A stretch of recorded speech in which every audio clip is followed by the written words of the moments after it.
നമസ്കാരം. പതിരും കതിരും.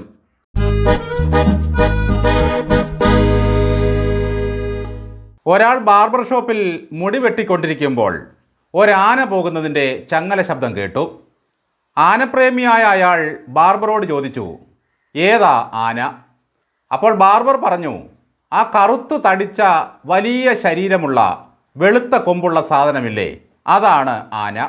മുഖ്യമന്ത്രിയുടെ ഓഫീസിലെ സകല അധികാരവും കൈയാളുന്ന ആന ഏതായിരിക്കും? മുഖ്യമന്ത്രി ആരുടെ പുറത്തിരിക്കുന്നുവോ അതിനടിയിലുള്ളതായിരിക്കും ആന.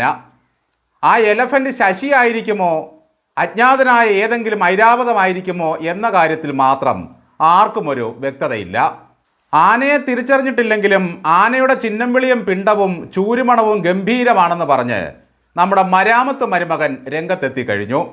എത്രയോ കാലമായി ഒന്ന് കാണാൻ കൊതിച്ചിരിക്കുകയാണ്. ഈ ചിങ്ങമാസം പിറന്നതിന് ശേഷം റിയാസിനെ പുറത്തോട്ടെങ്ങും കണ്ടിട്ടേയില്ല. ഹേമ കമ്മിറ്റി ഏൽപ്പിച്ച ദണ്ഡം കാരണമാകും സർവ്വസമയവും അടച്ചിരിപ്പായിരുന്നു. വിനോദസഞ്ചാരത്തെപ്പറ്റി മാത്രമായിരുന്നു ആ മനസ്സ് നിറയെ. കാരവാൻ ടൂറിസത്തെപ്പറ്റിയുള്ള ചിന്തകളിലാണ് സദാസമയവും. സിനിമയിലെ കാരവാൻ ടൂറിസത്തിൻ്റെ നാറുന്ന കഥകൾ ഒരുപാട് നമ്മൾ കേട്ടു. ഒരു പ്രസ്ഥാനത്തെയാകെ കാരവാനിൽ കയറ്റി ജീവിതം ഉല്ലാസമാക്കിയ മുഖ്യൻ്റെ മരുമകൻ ഇത്തരം സ്വപ്നങ്ങൾ കാണുന്നതിൽ യാതൊരു തെറ്റുമില്ല. മേടക്കൊടിയും ഇടവ വാഴയുമെന്ന് പഴമക്കാർ പറയാറുണ്ട്. രണ്ടും നടാൻ പറ്റിയ സമയം എന്ന അർത്ഥത്തിലാണ് ആ പ്രയോഗം. കമ്മ്യൂണിസ്റ്റ് വാഴകളെ പാടെ പറിച്ചു നടാനും വെട്ടിമൂടാനും പറ്റിയ സമയമാണ് ഈ ചിങ്ങമാസം.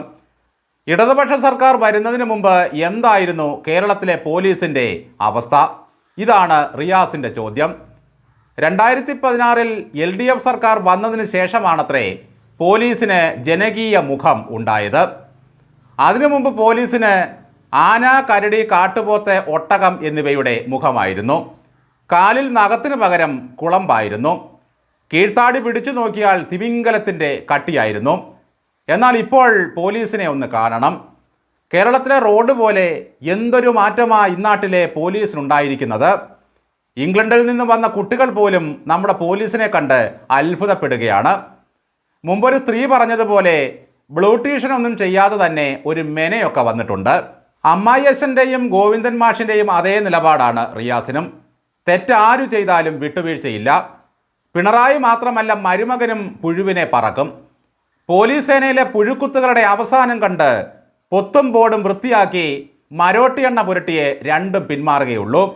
ഉപ്പു തിന്നുന്നവൻ ആരായാലും വെള്ളം കുടിക്കുമെന്ന മുന്നറിയിപ്പ് നൽകിയാണ് മരുമകൻ തിരശീലയ്ക്കുള്ളിൽ മറഞ്ഞത്. എന്താണ് ഇപ്പോഴത്തെ പോലീസിൻ്റെ അവസ്ഥ? വനിതാ MLA യു പ്രതിഭയ്ക്ക് വരെ അൻവറിൻ്റെ അതേ അഭിപ്രായമാണ്. അവരും ഒരു ഫേസ്ബുക്ക് പോസ്റ്റ് കാച്ചിയിട്ടുണ്ട്. ഇപ്പോൾ പൊതുജനങ്ങൾക്കെതിരെ പോലീസിൻ്റെ അക്രമവും കള്ളക്കേസുമില്ലാത്ത ഒരൊറ്റ ദിവസമെങ്കിലും ഉണ്ടോ? അൻവർ പറഞ്ഞതനുസരിച്ചാണെങ്കിൽ കൊല്ലാനും പിടിച്ചുപറിക്കാനും കടത്തിക്കൊണ്ടുപോകാനും ഒന്നും അവർ പിന്നിലല്ല. പാർട്ടി സെക്രട്ടറിയുടെ ഹാസ്യവും മുഖ്യൻ്റെ സ്ഥൈര്യവുമായിട്ടാണ് റിയാസ് മാധ്യമങ്ങളോട് കേരള പോലീസിൻ്റെ മഹത്വം വർണ്ണിക്കാനെത്തിയത്. ഇതിനിടയിൽ അതാ മരുമകൻ്റെ അതേ വീറും വാശിയുമായി ബാലൻ സഖാവ് മാധ്യമങ്ങളെ കാണുന്നു. ഇന്ത്യയിലോ ഏഷ്യൻ ഭൂഖണ്ഡത്തിലോ ലോകത്തോ ഉള്ളതിൽ 3-ാം നമ്പർ പോലീസാണത്രേ കെ പോലീസ്. അതിനെ 1-ാം സ്ഥാനത്തെത്തിക്കാനുള്ള കഠിനമായ പരിശ്രമങ്ങളാണ് മുഖ്യമന്ത്രിയുടെ ഓഫീസിൽ ഇപ്പോൾ നടന്നുകൊണ്ടിരിക്കുന്നത്. അൻവർ MLA ആണോ സൈബർ പോലീസാണോ ഏറ്റവും കൂടുതൽ ഫോൺ ചോർത്തുന്നത് എന്നതിൻ്റെ റിസൾട്ട് കൂടി കിട്ടിയ ശേഷമേ അക്കാര്യം പരിഗണിക്കൂ. ഭാവി മുഖ്യമന്ത്രി ഇതൊക്കെ ജനം ഒരുപാട് കേട്ടതാണ്. ഉപ്പു തിന്നുന്നവൻ വെള്ളം കുടിക്കും, താഴ്ത്തിക്കൊയ്യുന്നവൻ ഏറെ ചുമക്കും, പാപിക്കൊപ്പം ചേർന്നാൽ ശിവനും പാപിയാകും തുടങ്ങിയ പഴഞ്ചൊല്ലുകൾ. ജനങ്ങൾക്ക് നിങ്ങളോട് മുഖത്ത് കൈചൂണ്ടി ഒരൊറ്റ പഴഞ്ചൊല്ലെ ഓർമ്മിപ്പിക്കാനുള്ളൂ: മറന്നു തുള്ളിയാൽ മറിഞ്ഞു വീഴും. ഉപ്പു തിന്നുന്നവരാരായാലും വെള്ളം കുടിക്കുമെങ്കിൽ എന്തുകൊണ്ടാണ് അമ്മായിയപ്പനും കിഴുക്കാന്തൂക്കു സഖാക്കളും വെള്ളം കുടിക്കാത്തത്? സമുദ്രത്തിൻ്റെ മാർത്തട്ടിനോട് ചേർന്ന് കിടന്നാൽ മതി, എത്ര ഉപ്പ് തിന്നാലും വെള്ളം കുടിക്കേണ്ടി വരില്ല. പണ്ടേ ഈ കമ്മ്യൂണിസ്റ്റുകാർക്ക് ഒരു സൂക്കേടുള്ളതാണ്. 1953 എന്തുണ്ടായി, 1965 എന്തുണ്ടായി, 2016 മുമ്പ് എന്തുണ്ടായി, ഇങ്ങനെയൊക്കെയുള്ള ഉണ്ടാക്കിയതിൻ്റെ ഒരു കണക്ക് പറച്ചിലുണ്ട് എല്ലാ കാലത്തും. അന്നുണ്ടാക്കിയ ഉണ്ടംപൊരിയേക്കാൾ മുഴുത്ത എന്തോ ഉണ്ടാക്കിയെന്ന് പറയാനാണ് ഈ കണക്ക് പറച്ചിൽ. അങ്ങ് ദുബായ് വഴി, ഇന്തോനേഷ്യ, സിംഗപ്പൂർ, കറാച്ചി വഴി ഒന്നുകൂടി കറങ്ങിയടിച്ച് വരാനുള്ള നേരമായി റിയാസേ. നാട്ടുകാരെ ബോധവൽക്കരിക്കാനാണ് ഈ വരവെങ്കിൽ വേണ്ട സഖാവേ. കണ്ണു പിരിയാത്ത പിള്ളേരോടോ പൂച്ചയോടോ പോയി പറഞ്ഞാൽ മതി, അവർ ചിലപ്പോൾ കേട്ടെന്നിരിക്കും.